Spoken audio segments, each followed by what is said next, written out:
Welcome back. Now, interesting here that Ruto's UDA and Museveni's NRM signed into a political partnership on exchanged programs. Now, me, I'm asking myself, UDA, full meaning of UDA is United Democratic Alliance. Full meaning of NRM is National Resistance Movement. In this era and time, 2025, what are you going to learn from a resistance movement? You know, President William Samoei Ruto and your party UDA, you sometimes make serious jokes that makes the people of Kenya not to take you serious in any way or whatsoever. Now, some things are just but laughable.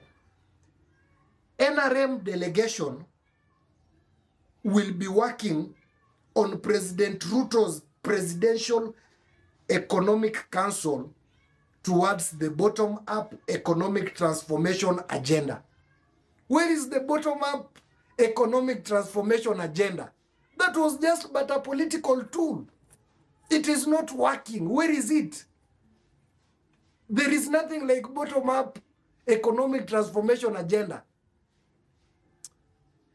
And the UDA is going to learn from NRM at the National Leadership Institute in Kiakwanzi, Uganda. What is there to learn from NRM? That is the biggest question. What is there to learn from a person who has stayed in power for more than 35 years? What is there to learn from a person who appoints his son as the general in charge of military in Uganda? The in charge of military in Uganda has been threatening other countries, of invasion. What is there to learn from NRM? To me, there is absolutely nothing to learn from NRM. What can you learn from a party known as resistant movement? What do you want to resist as UDA? You are a democratic alliance.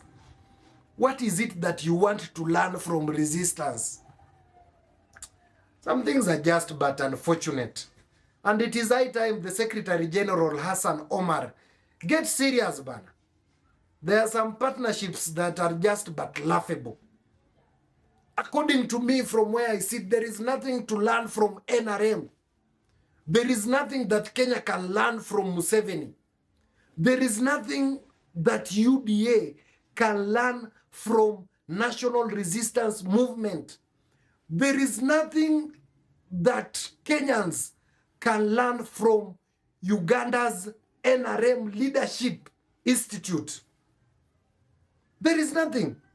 These are just but normal dramas, unless President William Samoei Ruto is insinuating and has started learning on ways to become a dictator like Yoweri Kaguta Museveni of Uganda.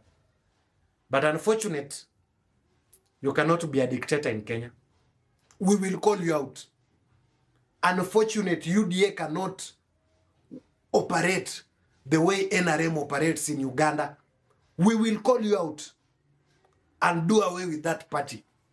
If there are things that you are going to learn from NRM, please learn and keep them unto yourselves as individuals. But there is nothing as a country we can benefit from NRM. Absolutely nothing. On political grounds and leadership grounds, we can benefit nothing. Completely nothing from NRM. We cannot learn from a resistance movement. We cannot.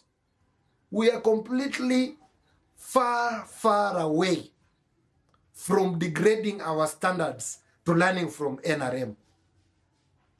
I think that opportunity, President William Samoei Ruto's UDA would have given that opportunity to Mungiki to go and learn something from NRM.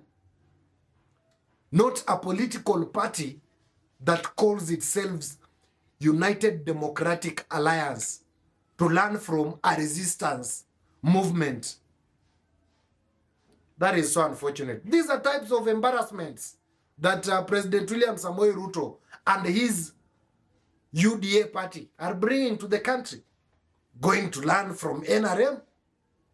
So unfortunate. I think that is what we have for the moment. For this and many more, subscribe onto our YouTube channel at Lord Abwoga TV. Remember to press the notification bell so that when we come up with this interesting political and governance content, YouTube will automatically notify you. Till next time, goodbye.